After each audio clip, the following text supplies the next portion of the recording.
Welcome, welcome, welcome. This is my book area in my flat. I'm sitting at the end of the corridor. The pink room with the piano is that way. My bedroom is there. And I've always wanted to vlog in this spot. It's a big thing to do this today. I'm ticking it off a massive to-do list. This is the bookcase that's been in the background of my videos for at least 15 years. Here's some stuff of me, I think in 2010. It's behind lots of videos in 2011. Somehow the bookcase still keeps going. When I moved in and started setting stuff up, I'd hoped this would become a vlogging spot, and it didn't. First of all, because of lighting, I didn't have them, but even now I've got them, they're too bright and the shadows are awful and no amount of reflecting will fix it. But the big reason why I've struggled is because of noise, because here is the worst part of the flat. In every direction I've got noise, and the wall there is paper thin, so I can hear everything. So presumably they can hear me. Even with these in, they don't stop me being observed. That's why I'm partially whispering. Anyway, I'm here with flapping arms. They are really flapping today. So for a long time now, I've been packing and condensing my stuff. And one thing that I've done across the last 2 years or so is condense my books. I've got rid of tons. I haven't been counting, but an entire bookcase worth has gone.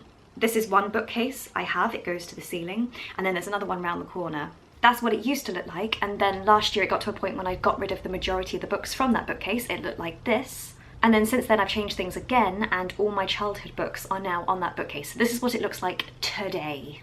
But it's been quite painful internally getting rid of books, because for me, I didn't particularly grow up with a ton of books in my possession. We always went to the library. So to accumulate lots of books just felt like an achievement of sorts, like I didn't have it as a kid, so I've had it now as an adult. And one reason why I accumulated so many books was because there was a period where I worked for publishers, so I got to take free books home almost every day. The bookcase behind me is what I call the adult bookcase. Most of these books are for young adult.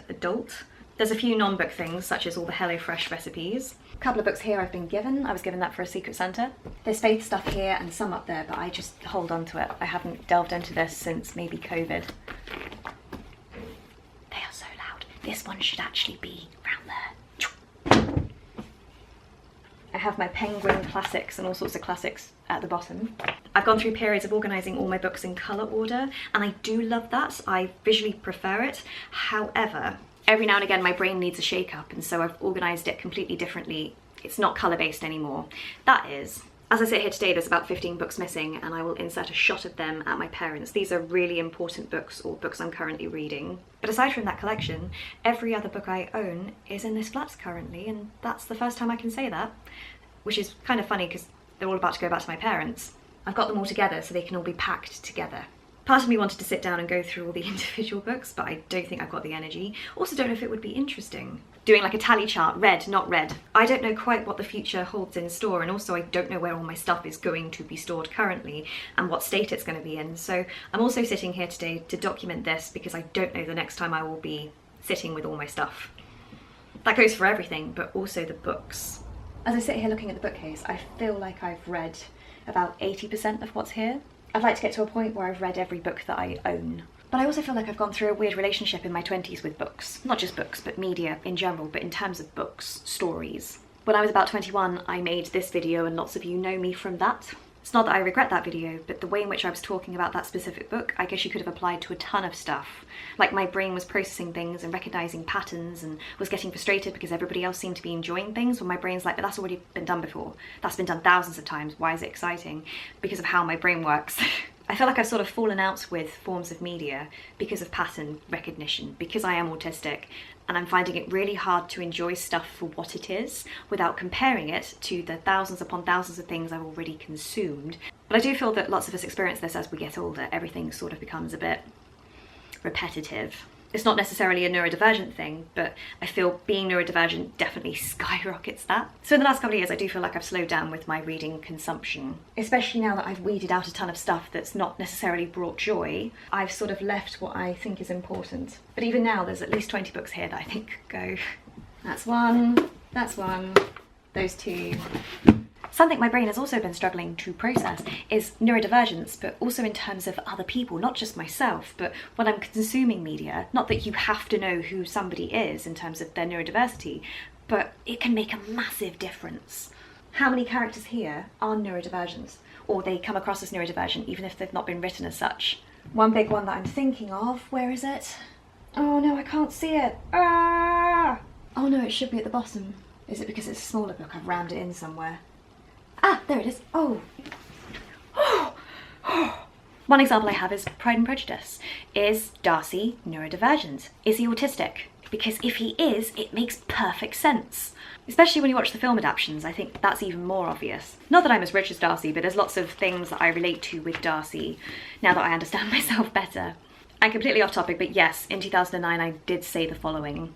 I think that Jane Austen was, and still is, an amazing author, but she's probably not my type. My life was quite different when I was 17 years old, so I've moved on since then. I want to marry Darcy. There's got to be other examples. It's just another interesting way of engaging with media, factoring in neurodiversity. Yes, I know. I do feel like I've understood more what it's like to have books as an escapism.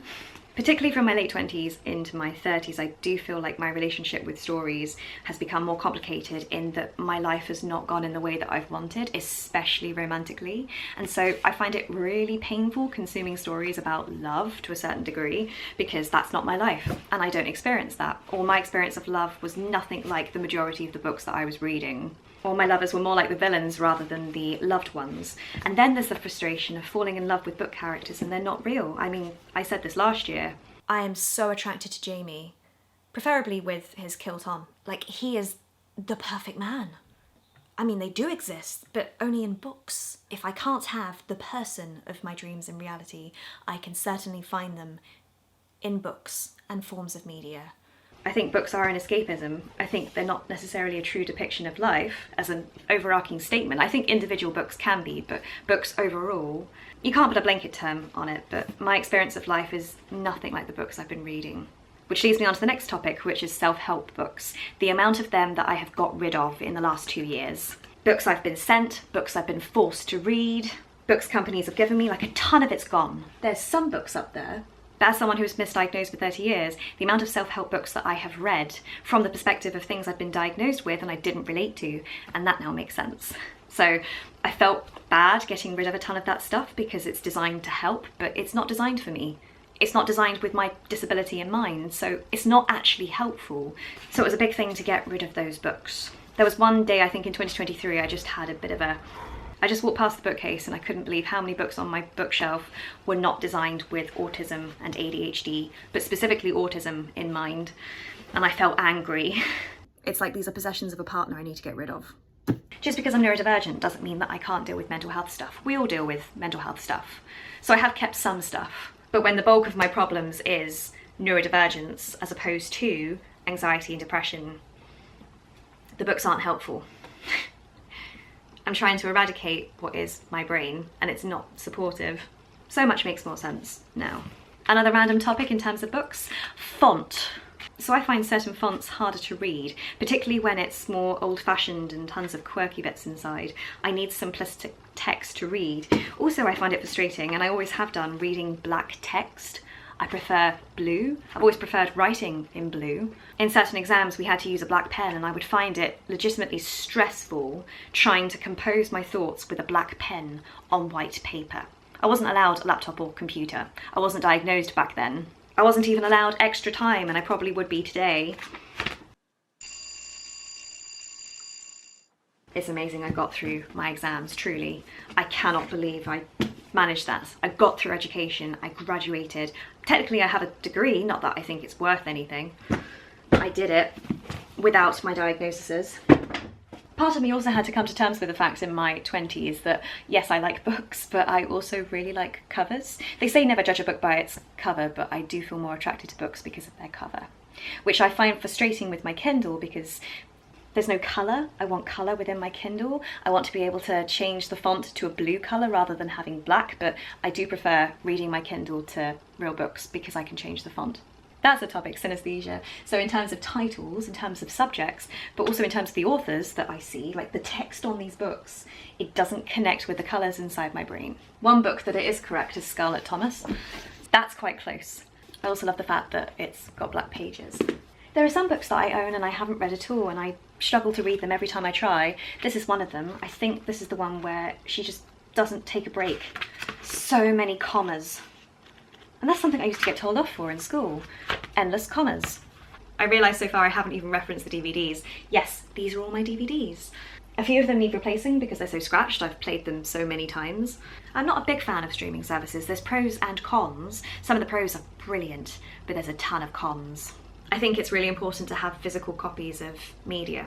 I mean, if there's a zombie apocalypse, you're not going to have anything if the internet goes down, or they say the same with that. Just because I've got them, if there's no power, they won't play. But I have that stuff. Like, I can physically put my hands on it and put it in a machine if that machine is working. I think it's a similar situation with my Kindle and physical books. I think I prefer my Kindle, but it's important to have some physical books. You never know what could happen. Anyway, that's my ramble about books. I've tried to let myself just with this. If you relate to anything that I've said, please say hello downstairs. If there's any books that you can recommend with neurodivergent characters, I'd love to know. Any books to do with being neurodivergent I would also find helpful. Or anything else that you would love to say, I'm curious. I kind of feel sad bringing this one to an end because it's meant such a big thing to sit here and vlog here. I did it, 2017 me. I don't know the next time I will see all my books together, and who knows, I might get rid of more before I set them all up again in a few years' time. So this is what it was at the end of 2024, and it brought me joy. Okay, I'll see you in the next one.